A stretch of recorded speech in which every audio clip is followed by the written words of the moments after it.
This first ta'ammul, this first contemplation, everyone, is the first point that I wanted them what? Teach us in order for us to benefit in preparation for this month that is drawn close.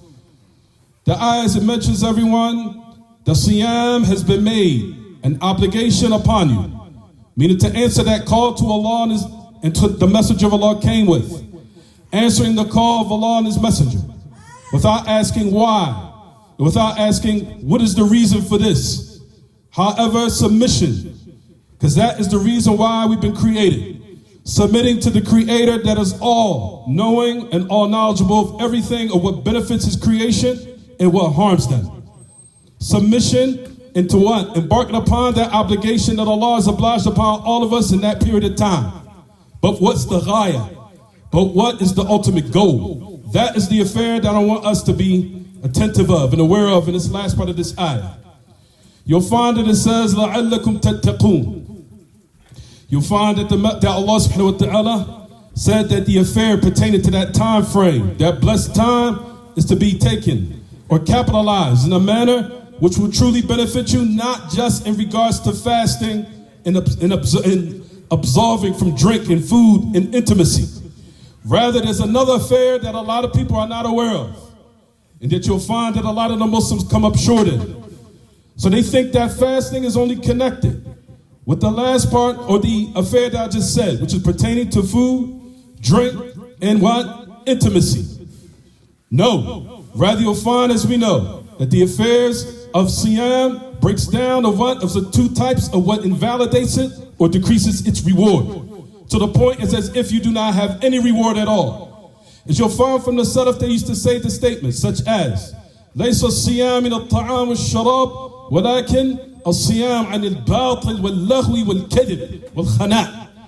You'll find that they say that siyam is not just abstaining from food and drink and intimacy during the day. Rather, true siyam and the true test is to abstain from rude behavior, and to abstain from bad morals and character, and to abstain from evil statements and evil acts and evil behavior. That's the true siyam that a lot of people cannot actualize during the month. Which brings us to the point of what, everyone? The siyam breaks down to two types.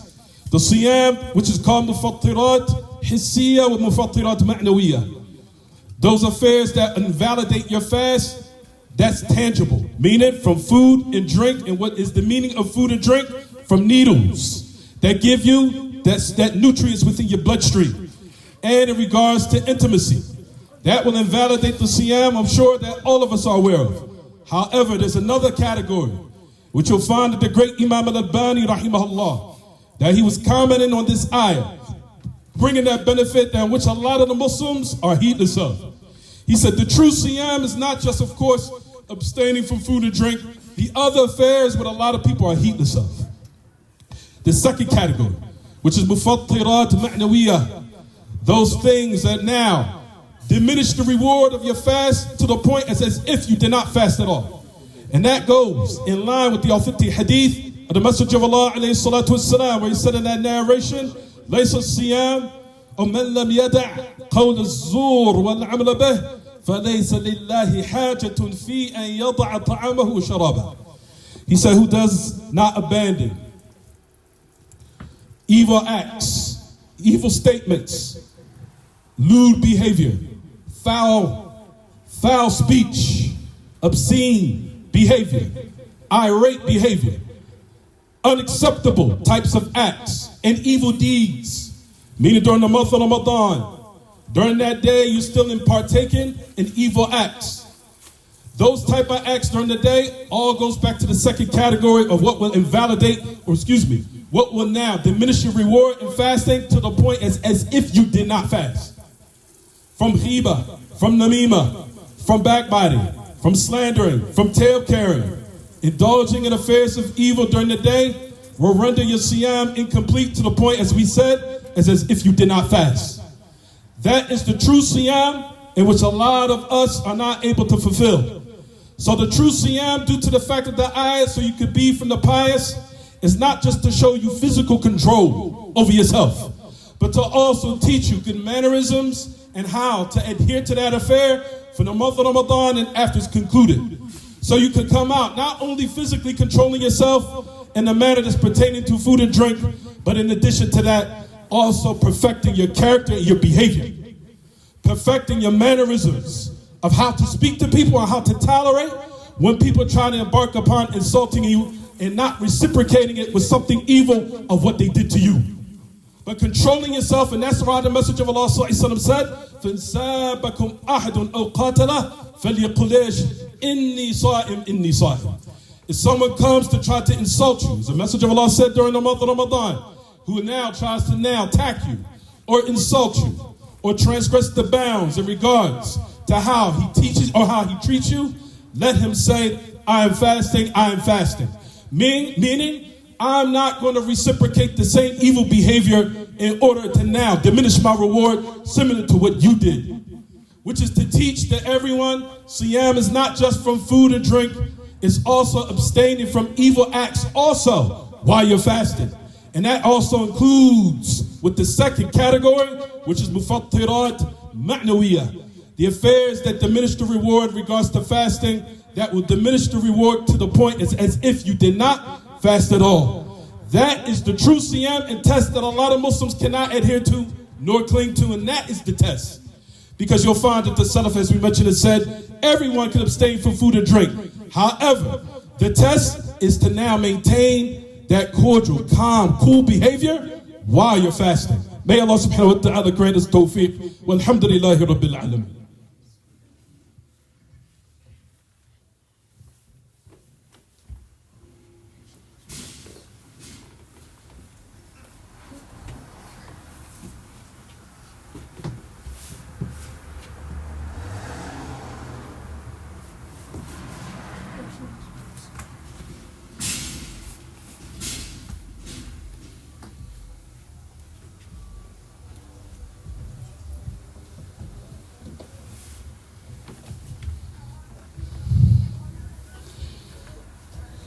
الحمد لله وحده والصلاة والسلام على من لا نبي بعده وعلى آله وصحبه ومن تمسك بسنته إلى يوم الدين وسلم تسليما كثيرا أما بعد.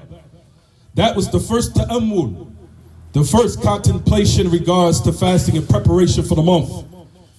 Like we said, everyone, fasting and abstaining from food and drink in addition to make sure that you stay calm, cool, and collective while you're in that state. It's the first contemplation. The second contemplation. What is the meaning of the hadith of Abu Hurairah, which is in the Sahihain, where the Messenger of Allah alayhi salatu wasalam said, من قام رمضان إيمانا واحتسابا غفر له ما تقدم من ذنبه. What is the meaning of the hadith? Whoever stands during the month of Ramadan, let me go back. من صام رمضان إيمانا واحتسابا غفر له ما تقدم من ذنبه ومن قام رمضان إيمانا واحتسابا غفر له ما تقدم من ذنبه. That whoever fasts the month of Ramadan, contemplating the reward with Allah, not complaining, إيمانا واحتسابا, having that good intention in regards to not complaining, طيبة النفس, having that pleasant self, being patient, knowing that the reward with Allah that is prepared for the individual who remains patient is a tremendous reward. And in addition, like we said, contemplating that reward, his sins will be forgiven of what has emanated. However, what is the meaning of standing in the month? A lot of people think in these days that they think it's just, certain days that I stand. You find that the great Imam Shaykh Salih Fawzan, Hafidhullah Ra'ah, he said this only applies, obtaining this forgiveness, for the one who stands every night during the month of Ramadan. Every night. Every night during the month of Ramadan. That is the order to put as an incentive and encouragement to, even if you work, brothers and sisters, come home, at least pray 5 minutes. The main thing and the main affair, everyone, is consistency. It's not about the time and the duration. Taraweeh, in certain circumstances due to our work and jobs, of course, we know that some of us cannot stand 45, 50 minutes certain days during the month. Granted, that's understood. What makes you harm? What will harm you now to come home and pray 5 minutes in the nights of Ramadan?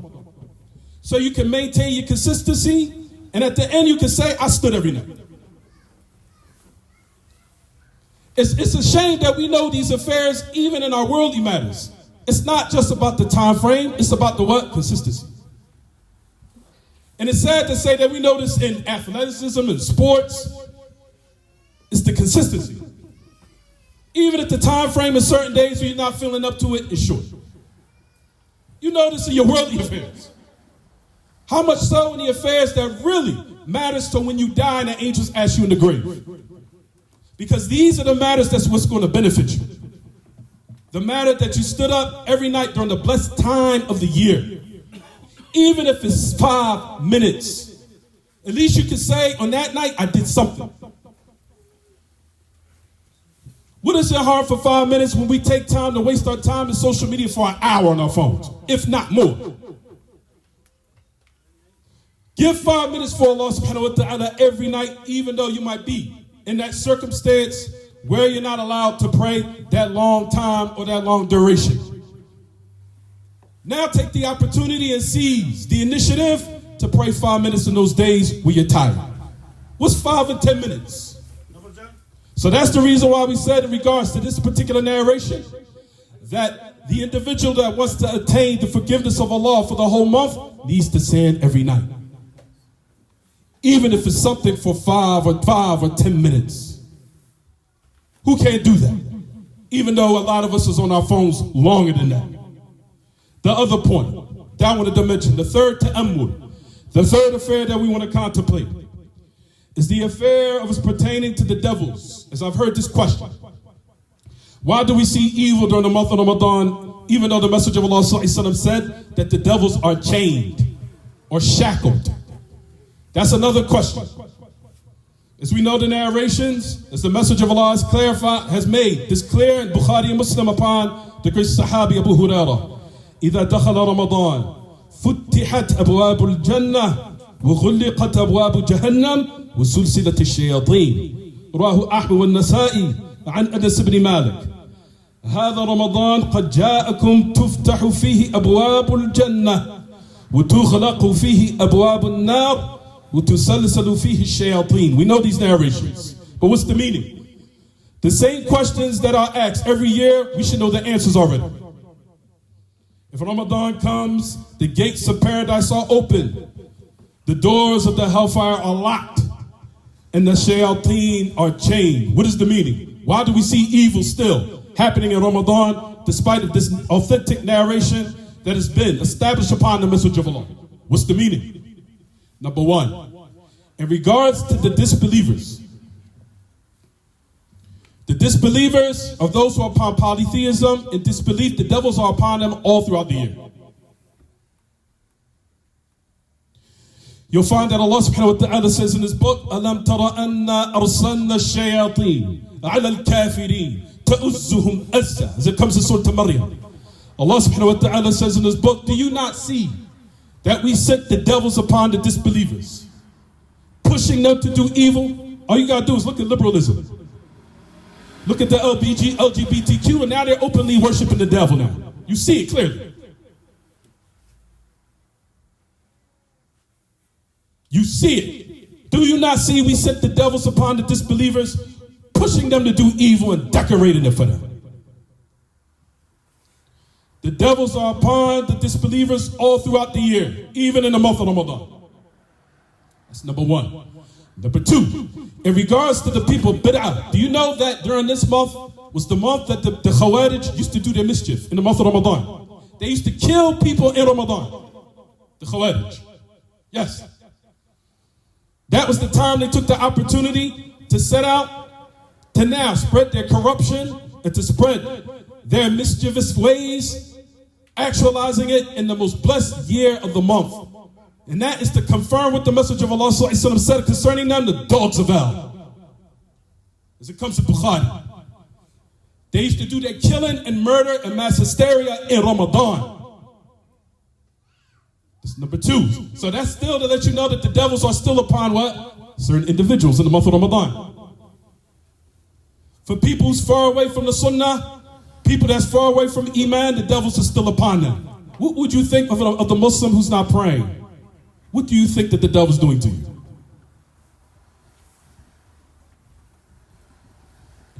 That is the name, or that is the explanation of the great Imam Shaykh al-Islam Taymiyyah, where he said in his statement, he said one of the meanings of the hadith is this, that the devils are chained. The Prophet ﷺ did not negate that they're still non-existent. No, they still exist, they're still around. He said that they're chained. He says, it says, وَصُفِتَتِ الشَّيَاطِينَ قال شيخ الإسلام وَصُفِتَتِ الشَّيَاطِينَ فضعفت قوتهم وعملهم بتصديفهم فلم يستطيعوا أن يفعلوا في شهر رمضان ما كانوا يفعلونه في غيره. He said the meaning of it, that the chain or the devils are shackled or chained. He said that the might or the influence that they have over the people became weaker. Not to say that they're not still around. That's why you still see evil being what? Done in Ramadan, don't you? Yes, you do. If not, people increase in Ramadan in certain instances and more evil. Like I said about the Khawarij, that they used to do their mischief in killing people in Ramadan. He said that their strength, however, the influence and their strength become weaker, and their acts are weak. And that's the meaning of them being shackled, because they're not able to tempt and allow people to fall into. Now, but look into the condition, as he's going to say, of what they're able to do outside the month. Why? He said that Shaykh al-Islam وَلَمْ يَقُلْ إِنَّهُمْ قُتِلُوا وَلَا مَاتُوا بَلْ قَالَ صُفِدَتْ. That the Prophet ﷺ did not say that they're dead or they died. Rather, he said that they're just shackled. Now listen what he says here. He said that the affair pertaining to the devils, فَهُوَ بِحَسَبِ كَمَالِ الصَّوْمِ وَنَقْصِهِ. فمن كان صومه كاملا دفع الشيطان دفعا لا يدفعه دفع الصوم الناقص. Allahu Akbar. Look what he said in this profound statement. He said that the meaning of it, one of the meanings they said, he said that how you prepare or how you ward off the devil from yourself during the month of Ramadan is according to how you completed your fast, meaning of what you did to perfect it, or depending on how incomplete it is. So whoever's fasting is complete, he repels the devil totally. So it's keeping the devil what? Basically subdued. That's the meaning of the hadith, one of them. Keeping him subdued. Not saying he's not still around, but keeping him in check. Because what you're doing for Allah is keeping him in check. And whoever's now repels the devil, of course, by perfecting their fast. لا يدفعه دفع الصوم الناقص. However, the person that doesn't perfect their fast, by abstaining, of course, from the food and drink, and perfecting their character and behavior and their self-control over their temper and their behavior, for based upon how deficient your fast is also dependent upon how much the devil has an effect over you, even though you're fasting and even though you're still in the month of Ramadan. That's one meaning of the hadith. Second meaning of the hadith, they say that the meaning of it is the maratatul jinn, because it's a hadith in Sahih ibn Khuzaymah, where the Prophet ﷺ said that those who are chained are the maratatul jinn, the rebellious devils, meaning the major ones. But the minor ones are still what? Around. And depending on how you perfect your fast and your character, it all depends on how much you keep your devil subdued. That is the meaning of the hadith. Last ta'ammul, last contemplation before we end the khutbah. Does Ramadan have an effect on your life after it's concluded? Does it? Listen to what the great Al-Alama Ibn Al-Qayyim rahimahullah, listen to what he says about this affair of Ramadan and how important it is in our lives individually. Listen to what he goes on to say. وقال العلامة قال ابن القيم رحمه الله فيما يجتنبه العبد إذا صلحت له جمعته ورمضانه وحجه فالله تعالى جعل لأهل كل ملة يوما يتفرغون فيه للعبادة ويتخلون فيه عن أشغال الدنيا فيوم الجمعة يوم عبادة وهو في الأيام كشهر رمضان في الشهور وساعة الإجابة فيه كليلة القدر في رمضان ولهذا listen to this من صح له يوم جمعته سلمت له سائر جمعته ومن صح له رمضان سلمت له سائر سنته ومن صحت له حجته سلمت له صح له سائر عمره في يوم الجمعة ميزان الأسبوع ورمضان ميزان العام والحج ميزان العمر. Allahu Akbar. What he said about the affairs of Jumu'ah and how this month and this time, if Allah allows us to reach it, may Allah allow us to reach it.